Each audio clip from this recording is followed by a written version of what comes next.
Hello guys, welcome to today vlog. और आज है 27 जनवरी 2023। आज से एक साल पहले हमारा यूके का वीज़ा लगा था।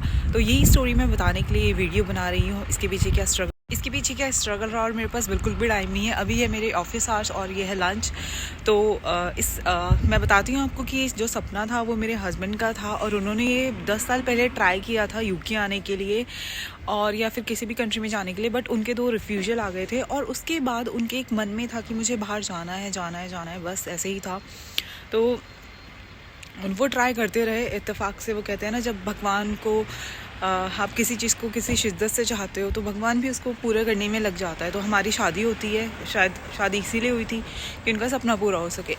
वैसे तो जब मैं पैदा हुई थी, जिस पंडित ने मेरी कुंडली बनाई थी उसने भी बोल दिया था कि आपकी लड़की बाहर जाएगी। और इन बिटवीन मेरा एक रिश्ता भी आया था, यूरोप में था लड़का, बट मैंने मना कर दिया था। तो मेरे को तसल्ली हो गई थी कि चलो अब मेरा बाहर जाना कैंसिल हो जाएगा, शायद उस पंडित की बात झूठ हो जाएगी। बट इत्तेफाकन से मेरी शादी होती है हरियाणा में, और हरियाणा में जो क्रेज़ है बाहर जाने का वो बहुत बहुत ज़्यादा है। शादी होने के बाद मुझे पता चला कि मेरे हस्बैंड का भी सपना है। जब लोग बाहर जाते थे तो उनके मन में एक होता था, मैं नहीं जा पाया तो मुझे फील होता था। मैंने कहा यार, लड़के का सपना है, पूरा नहीं हुआ। उन्होंने कहा आइलेट्स कर लो। मैंने कहा चलो कर लेते हैं। मैंने भी अपना टैलेंट दिखाने के लिए 15 दिन में आइलेट्स कर ली, पर वो 15 दिन की जो आइलेट्स थी वो मेहनत थी।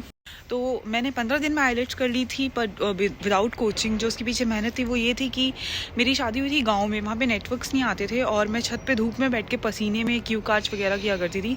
15 दिन में मेरे इतने बैंड आ गए थे कि आप बाहर जा सकते हैं। बट तभी लोगों को प्रॉब्लम थी कि इतनी पढ़ी लिखी यानी कि CA टाइप लड़की होके इसके सिर्फ इतने ही बैंड आए हैं। बट 15 दिन में आप क्या ही उखाड़ लोगे जब आपको नॉलेज नहीं है किसी चीज़ की।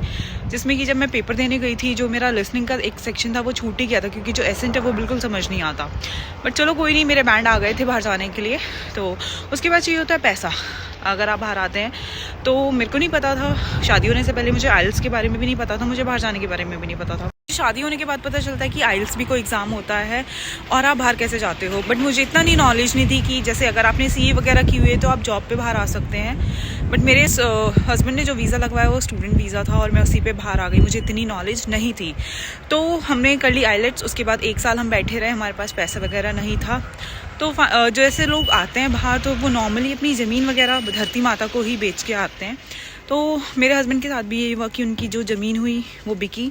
उसके पैसे से हम लोगों ने बाहर आने के लिए ट्राई करना स्टार्ट कर दिया।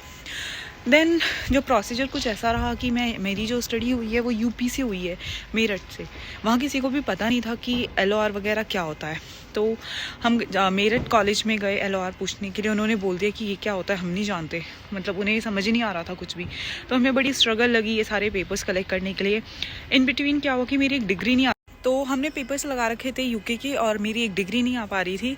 तो बीच में ऐसा लगा कि कैंसिल हो जाएगा। बट जैसे जैसे करके हमने अपनी डिग्री निकलवाई चौधरी चरण सिंह यूनिवर्सिटी से और हमने अप्लाई किया। तो हमने अपना प्रोसीजर स्टार्ट किया था नवंबर 2021 में।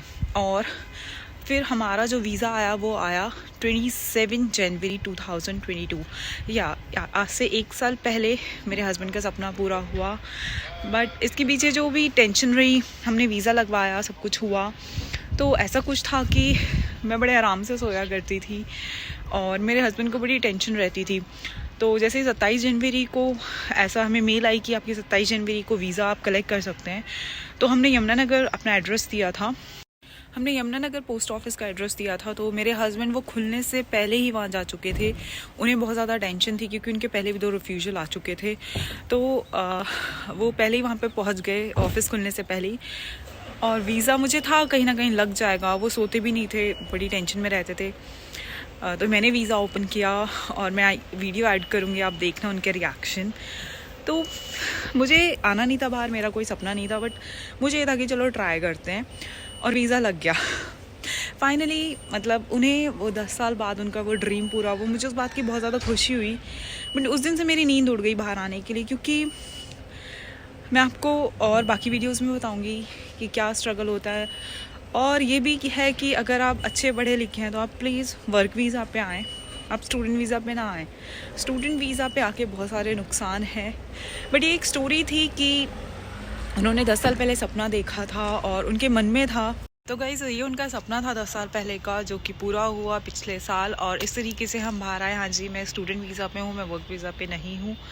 तो बने रहिए मेरे साथ, और भी बाकी वीडियोस में मैं आपको बताऊंगी कि आपको किस वीज़ा पे आना चाहिए अगर आप अच्छे क्वालिफाइड हैं। तो स्टूडेंट वीज़ा पे आके क्या नुकसान है, और आपको किस कंट्री में ट्राई करना चाहिए, या यूके कैसी कंट्री आने के लिए। तो thanks for watching guys, and please subscribe my channel and like my video. Thank you. This is my passport. I'm going to open it. Phone आ रहा वाले का, जल्दी। And this is my visa. ओ तेरी लड़के का वीज़ा लग गया भाई, कैसा फील हो रहा है?